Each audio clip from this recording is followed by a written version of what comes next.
बिस्मिल्लाहिर्रहमानिर्रहीम। अस्सलाम वालेकुम स्टूडेंट्स, आज के लेक्चर में हम यूनिट नंबर 5 डैफोडिल्स की एक्सरसाइज करेंगे।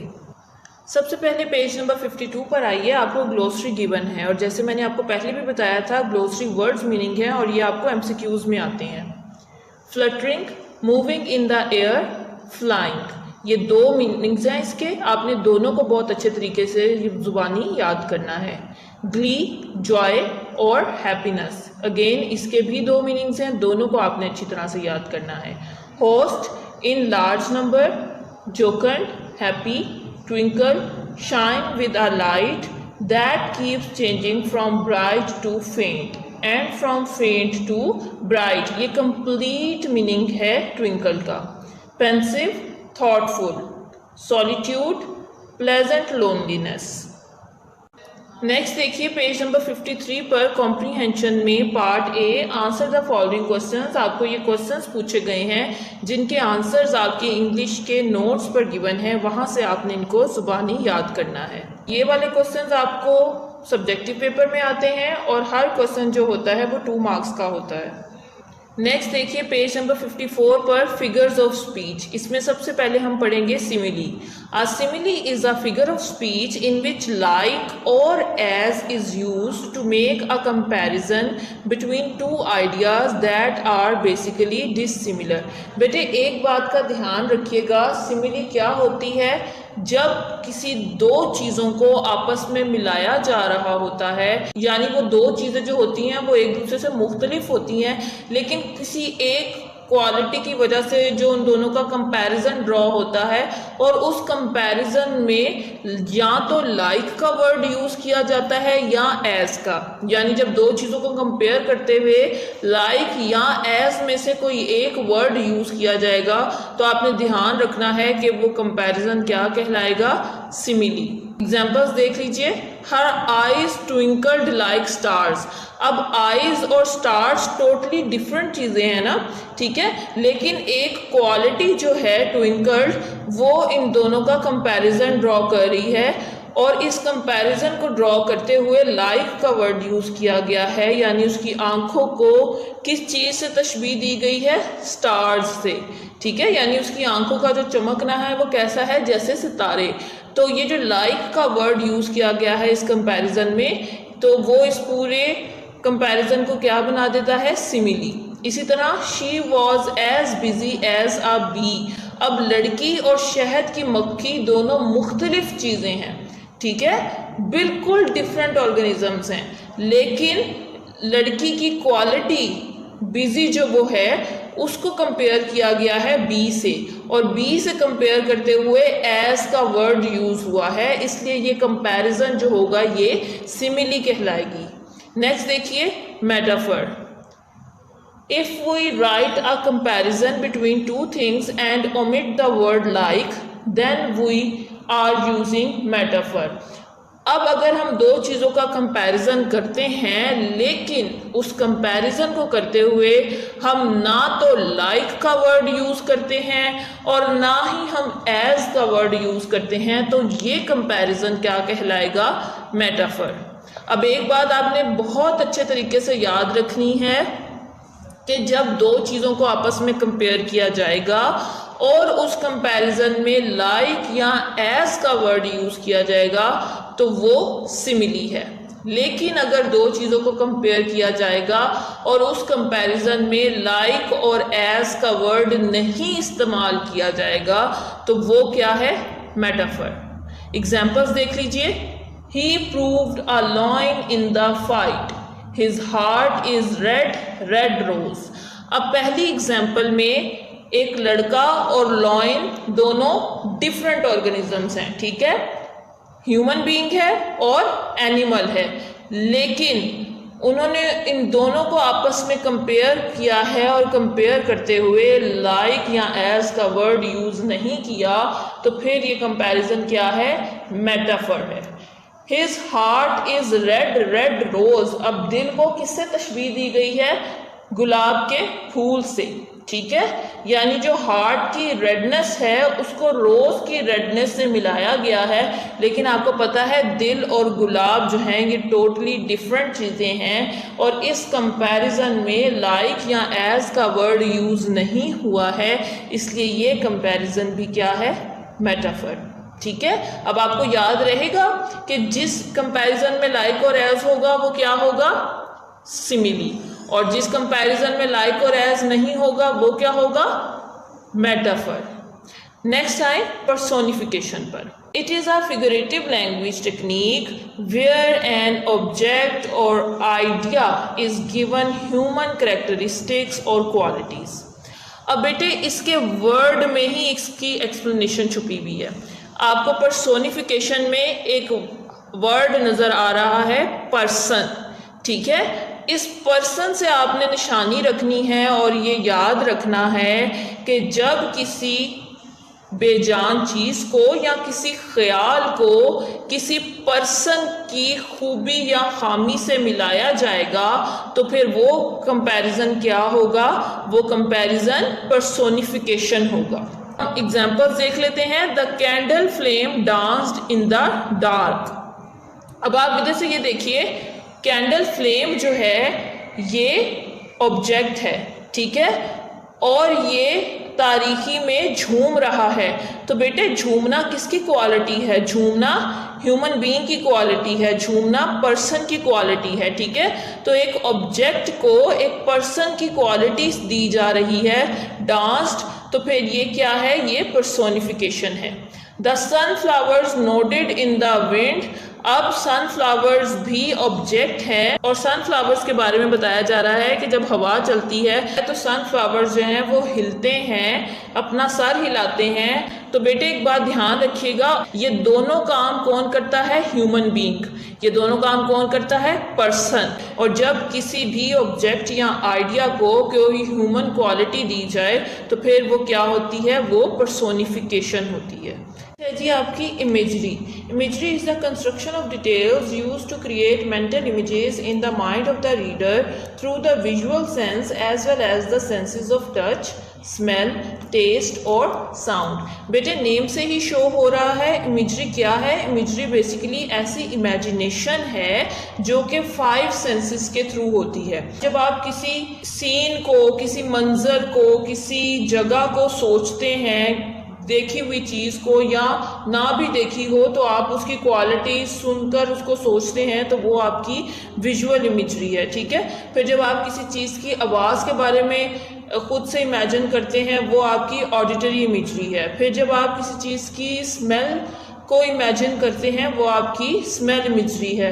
और फिर जब आप किसी चीज़ के टेस्ट को इमेजिन करते हैं तो वो आपकी इमेजरी ऑफ टेस्ट है। और जब आप किसी चीज़ की साख्त को, किसी चीज़ के मटेरियल को इमेजिन करते हैं, ऐसी चीज़ को इमेजिन करते हैं जिसको आप टच कर सकते हो या आप छूकर महसूस कर सकते हो, तो वो आपकी इमेजरी ऑफ टच है।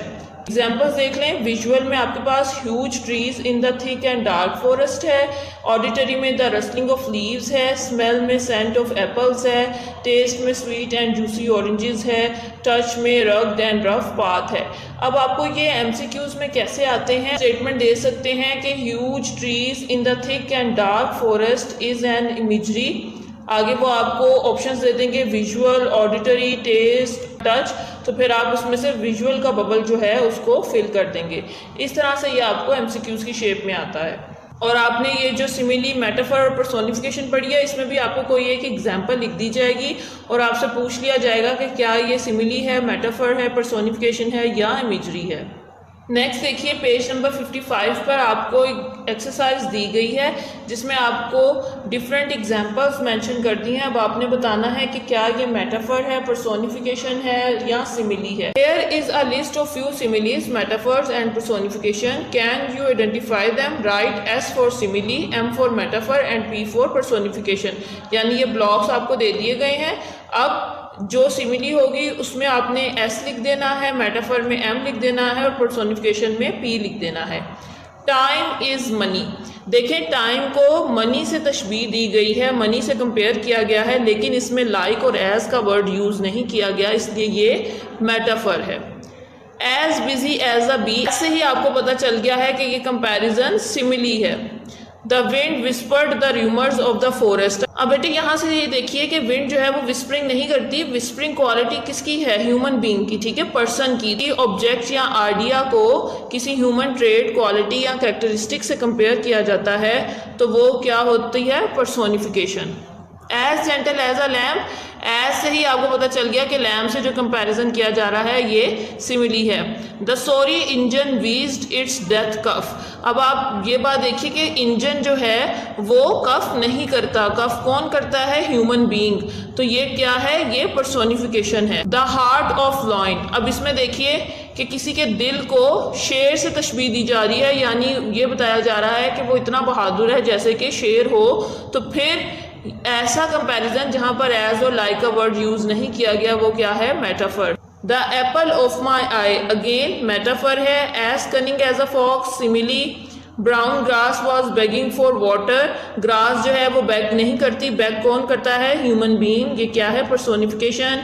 As wise as an owl, simile. Blanket of snow, metaphor. As black as a crow, simile. Which imagery the poet refers to in the poem? The poet refers to visual and auditory imagery in the poem. Use a thesaurus to find 3 more synonyms of the following words. अब आपने यहाँ पर हर word का सिनोनियम जो है वो लिख देना है। जैसे सॉ, ग्लैंस एंड गेज उन्होंने आपको दिया हुआ है। सॉ का आपने सिनोनियम लिखना है, ग्लैंस का इधर सिनोनियम लिख दें, गेज का इधर लिख दें। देन शाइन का लिखिए, ट्विंकल का सिनोनियम लिखिए, स्पार्कल का सिनोनियम लिखिए। बेटे इस काम को करते हुए आपने डिक्शनरी से हेल्प लेनी है। नेक्स्ट पेज नंबर 56 पर आइए। Connotation. Connotation means the attitude and feeling associated with the word as opposed to its literal meaning. ठीक है, कॉनोटेशन ऐसा मीनिंग होता है जो कि किसी वर्ड से जुड़ी फीलिंग्स या एटीट्यूड से एसोसिएटेड हो, यानी वो बिल्कुल लुग़वी मायनी नहीं होता, वो इस्तिलाही मायनी होता है। जैसे हमने पहले भी पढ़ा था कि इसमें फीलिंग्स जो होती हैं उनको इम्पोर्टेंस दी जाती है। फॉर एग्जाम्पल सॉलिट्यूड, लोनली, दोनों का मतलब तन्हाई है, ठीक है, उर्दू में। लेकिन सॉलिट्यूड जो है ये आप पॉजिटिव कॉनोटेशन में यूज़ करते हैं और लोनली जो है ये नेगेटिव कॉनोटेशन में यूज़ करते हैं।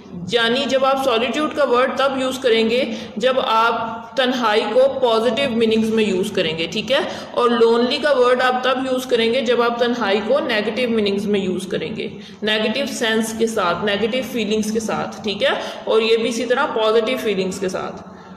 Specify positive and negative connotation of each of the following. Gauge और स्टेयर दोनों का मतलब किसी को घूरना है, लेकिन गेज पॉजिटिव कॉनोटेशन है, स्टेयर नेगेटिव कॉनोटेशन है। शाइन और ग्लेयर दोनों का मतलब चमकना है, लेकिन शाइन पॉजिटिव कॉनोटेशन है और ग्लेयर नेगेटिव कॉनोटेशन है। होर्ड और कलेक्ट दोनों का मतलब इकट्ठा करना है, लेकिन होर्ड नेगेटिव कॉनोटेशन है और कलेक्ट पॉजिटिव कॉनोटेशन है। ये जो आपको 6 वर्ड्स दिए गए हैं इनके आपने सेंटेंसेस बनाने हैं और मीनिंगफुल सेंटेंसेस आपने बनाने हैं इसके। Collective nouns. A singular noun such as committee or team that refers to a group of people, animals or things is called collective noun. Collective noun basically किसी ग्रुप का name होता है, ठीक है, किसी भी तरह के जो इंसानों का ग्रुप होगा, किसी भी तरह के जो जानवरों का ग्रुप होगा या किसी भी तरह की चीज़ों का जो ग्रुप होगा, उस ग्रुप को जो हम नाम देते हैं उसको collective noun कहते हैं। यानी कलेक्टिवली किसी को रिप्रेजेंट जो नाउन करता है वो कौन सा नाउन होता है? कलेक्टिव नाउन होता है। For example crowd in this poem refers to a collection और large number of daffodils.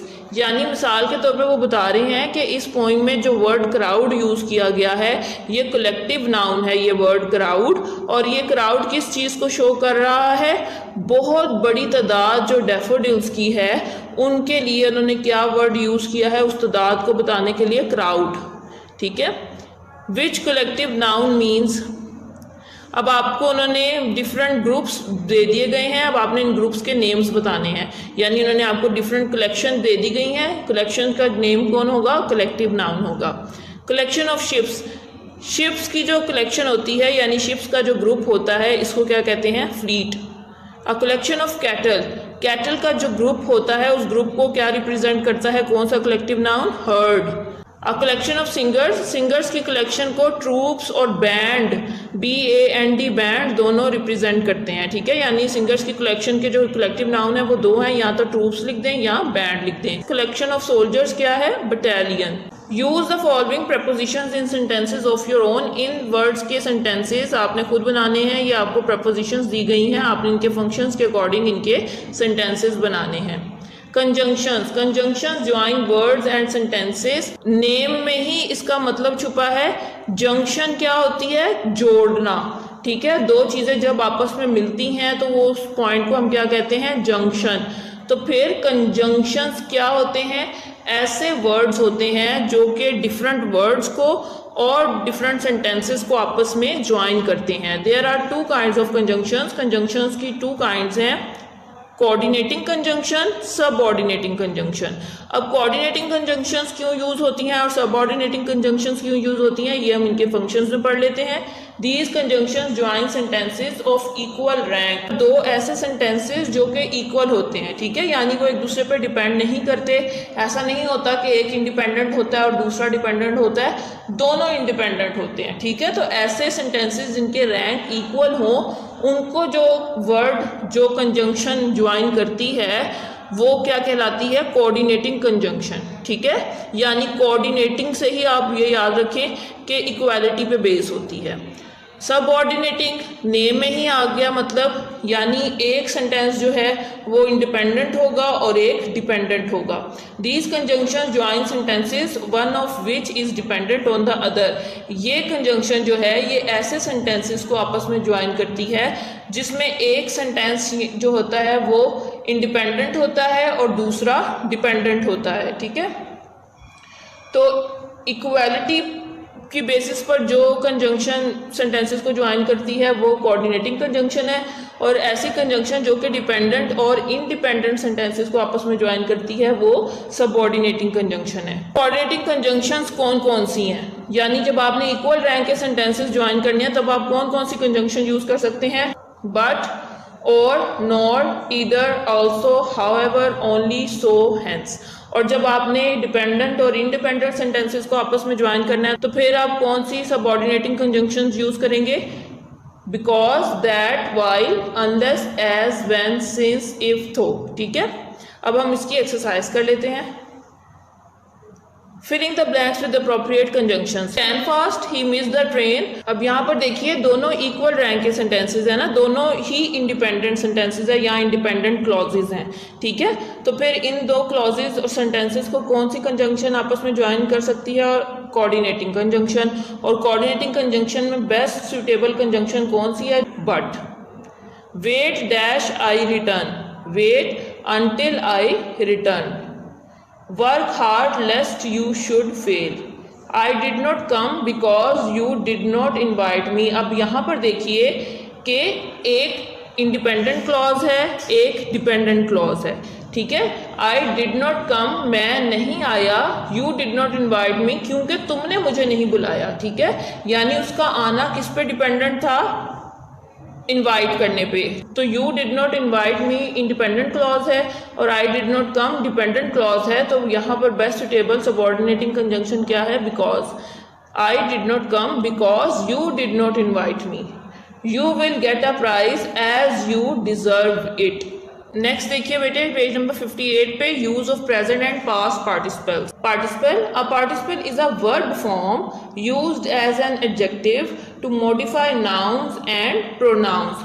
Participle क्या है, वर्ब की फॉर्म है, यानी वर्ब है बेसिकली, और ये एडजेक्टिव का फंक्शन परफॉर्म करता है किसी भी नाउन या प्रोनाउन को मॉडिफाई करने के लिए। ये तो आपको पता है ना कि नाउन और प्रोनाउन को जो वर्ड मॉडिफाई करता है उसको हम एडजेक्टिव कहते हैं। अब ऐसी फॉर्म ऑफ वर्ब जो कि एडजेक्टिव का फंक्शन परफॉर्म करती है वो क्या होती है, आपकी participle.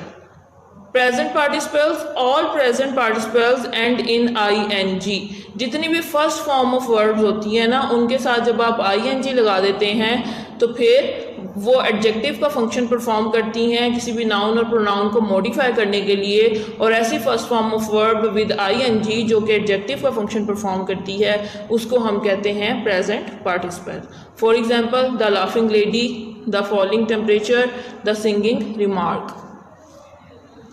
Past participle. The past participles of all regular verbs end in ed. अब सेकेंड और थर्ड फॉर्म ऑफ वर्ब जिसके एंड में ईडी आप लगा दें, ठीक है, जो कि एडजेक्टिव का फंक्शन परफॉर्म करे, तो ऐसे सेकेंड और थर्ड फॉर्म को हम क्या कहते हैं? Past participle. For example, the tired dancer, the injured player, the cracker was. However, irregular verbs have various past participles ending such as thrown, ridden, built and gone. ये आपको उन्होंने सिर्फ ये समझाया कि जो irregular verbs होते हैं ना, यानी ऐसे verbs जिनकी सेकंड और थर्ड फॉर्म सेम नहीं होती, जो past participle होंगे ज़रूरी नहीं है कि वो भी उनका एंड ed में हो. उनकी जो सेकंड और थर्ड फॉर्म होती है वही यूज़ होगी. जैसे थ्रो, थ्रू, थ्रोन, गो, वेंट, गोन. तो आपने ये नहीं करना कि वेंट के बाद ईडी लगा देना या गोन के बाद ईडी लगा देना. नहीं, जो उसकी सेकंड और थर्ड फॉर्म है वो एडजेक्टिव का फंक्शन परफॉर्म कर रही होगी, तो आपने उसको पास्ट पार्टिसिपल ही कहना है. ठीक है, कि कंफ्यूज नहीं होना कि ईडी तो लगा नहीं हुआ तो फिर ये पास्ट पार्टिसिपल नहीं है.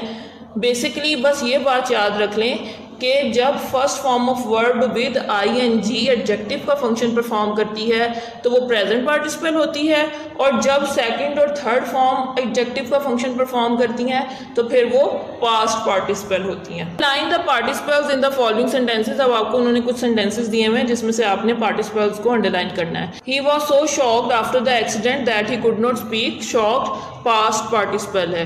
The galloping horse scared the child. Galloping present participle है. I don't want that burnt toast.